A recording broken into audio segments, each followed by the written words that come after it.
Let's now see how to impute categorical data using the mice algorithm. So in a previous video, I will leave a link to that video in the description.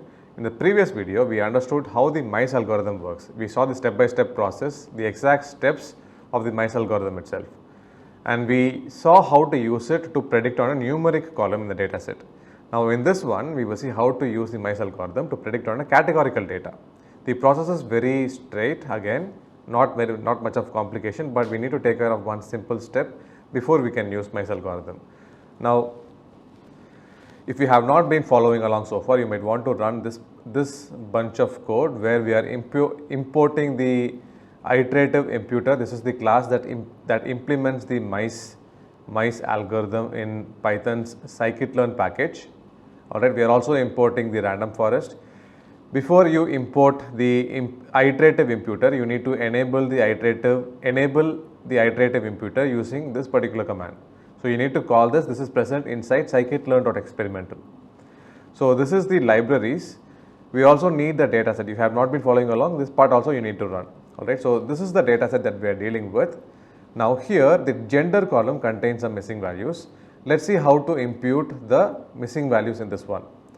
Now before we impute any data, right, we need to change the values in the data to numeric. So here so this contains the values female and probably male here. Male is not displayed here, but male should be present in this column. Now between these two values, we can represent the female as 1 and male as 0 or vice versa, and the nan as another class. This could be 2. This is one way of converting a string representation for the categorical variable into a numeric form. That's what we want to do. There are various ways to do this. In this one, we will see a particular method called the label encoder. Using this, we are going to change the text into a numeric form.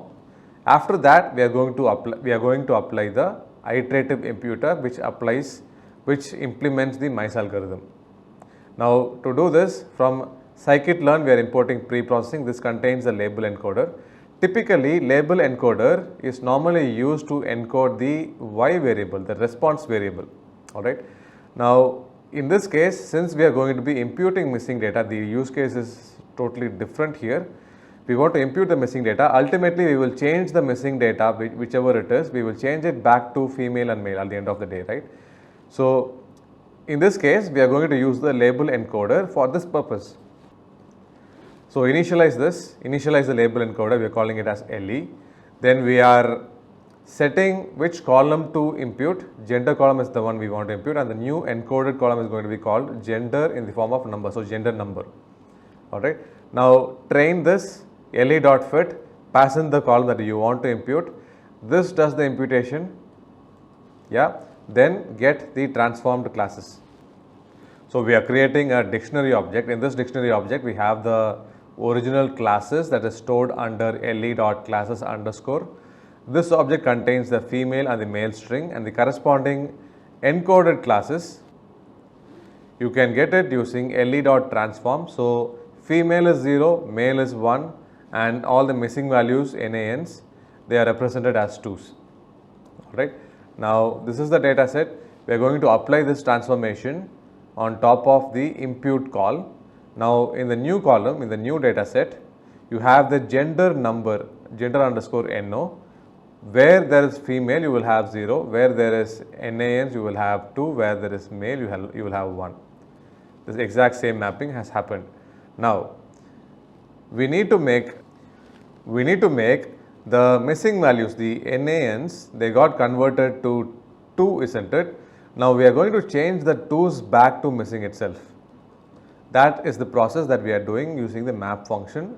Specify a lambda function if it is nan, right? If it is missing, then change. So okay, if the value is 2, then change to missing, that is NAN, else keep the value as it is.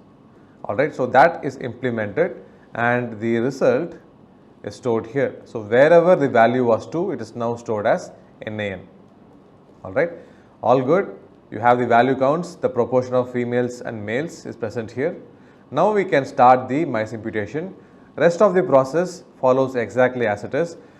Import the imputer, okay, initialize the iterative imputer, set a random state, this doesn't matter, whatever number you give here, alright, just make sure you set the same number whenever you are using in the future. So this is the imputer object, this is the training data, on this we are going to do the imputation, gender number, alright. Now do imputer.fit, pass in the training data, this does the training, by default it will use the Bayesian ridge algorithm to do the imputation. So that will take care of filling up the missing values in gender underscore number. So this here, right here, this particular column, this here is the imputed data set and these are the values. Now replace it in the original data. If you look at the end, the gender number column, you have either the zeros or the ones. The nans are gone, all the missing values are imputed. Yes.